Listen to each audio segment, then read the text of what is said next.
Welcome to the Value Telling Podcast, where we talk to some amazing people about all aspects of their persuasive process and decision winning. We cover off what value telling content really is and why it plays an essential role in winning decisions, like securing that dream job, getting that buy-in from that hard to please client, winning a place on that PSL after a tough tender process, and so much more. At the heart of the podcast is celebrating all the great things people do to understand and deliver a high persuasive performance and what it really means. I'm Matt Trainer, and I'm delighted to spend a few moments with some amazing people. I'm not a guru, but I'm an experienced business leader, and I've worked in, led and advised hundreds of companies and thousands of people over the last 20 years. I've picked up a thing or two along the way. I've seen the good, the bad and the ugly, and I'm ready to share. If you value some thought-provoking culture, insightful science, inspirational snippets on all things decision winning, you're in the right place.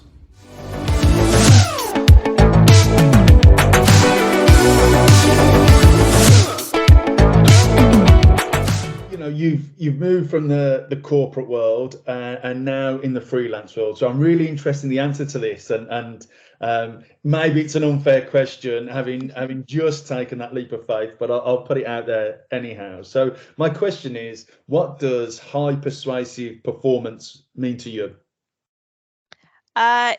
To be honest, it's the same for me, regardless of whether I'm freelancing or working in-house.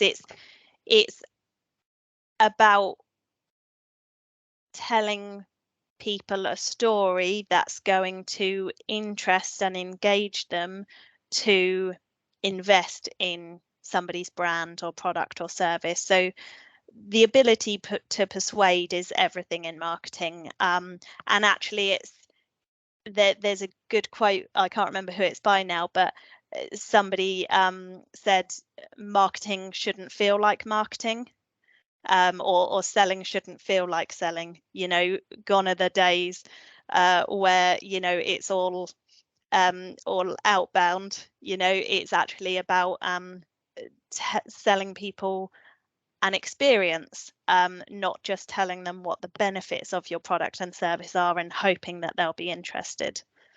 Yeah, a great answer. That's really interesting. A few people that I've spoke to really suggest that it's about building that consultative relationship and really listening to their pains and not that transactional cold sell. Some of the guys and girls that I've spoken to who are firmly in a sales role get really offended that I'm absolutely not a salesperson. I'm a consultant. So there's been a real interesting shift over the years where people want to be badged as a consultant, a solution provider, and not the dirty sales. Please buy this. Make sure you buy this. I'm going to phone you tomorrow to buy this, and that's close to my heart. I think that's the best way to sell, is just to engage on a personal level, be authentic, as you've quite rightly said a lot on this podcast. And the bit of where I'm going with this that I really wanted to pick up on is, you said tell stories. So tell me a little bit about that. Tell me the impact and the power of a story. Yeah, so it stems from a few different things. I mean, storytelling is a bit of a buzzword in marketing at the moment, so I'm sure it will have its time. But there's a couple of things. One is all about understanding the customer's needs, and it's not just the needs of your product or service. Forget that you've even got a service or product to try and sell. You've got to think about what are their basic human needs. So in marketing and psychology and sales, we talk a lot about Maslow's hierarchy of needs, which is a pyramid model that shows that humans, to be fully fulfilled in life, have to have their most basic needs met before they can actually reach their full potential. So food, water, relationships, love, comfort, security, all of those things before actually they can self-actualize. So that's kind of always a good model to come back to when you're trying to market something. So and another, so as well as that model in my mind, I've always got this other phrase in my mind, which one of the first marketing managers I worked for said, which is sell the sizzle, not the sausage. And that stuck with me ever since, because really it's about selling an experience rather than what the product is and what it does.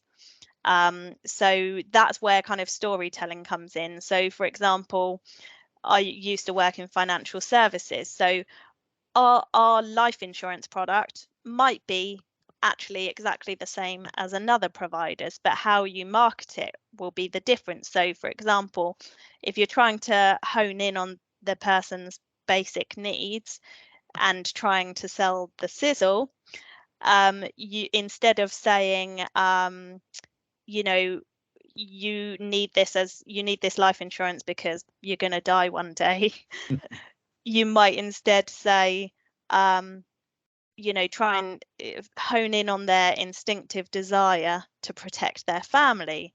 Yeah. And again, it will all be familiar anytime you get a leaflet through the door or see it pop up on Facebook. A better kind of storytelling version of that would be, from keeping the roof over their heads to paying the ever-increasing bills, life insurance means you can keep providing the things that really matter even after they've gone. Oh, sorry, even after you've gone. Yeah.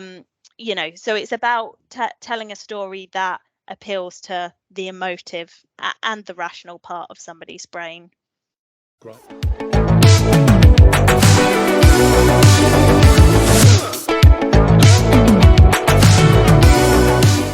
There are lots of cool things happening in your company every day. As a leader, it's hard to keep track of the great things that happen, and remote work doesn't make it easier. Capturing and using this information, that we call value-telling content, is important, as it is needed to make a compelling bid, a sales pitch, deliver a performance review, and so much more. Blu-J can help supercharge your persuasive power by creating content that converts. Our platform works like a logbook that records the important stuff. Our powerful search makes it quick and easy to find what you need. Win more decisions with Blu-J. Book a call on our website and get a guided tour of what we do.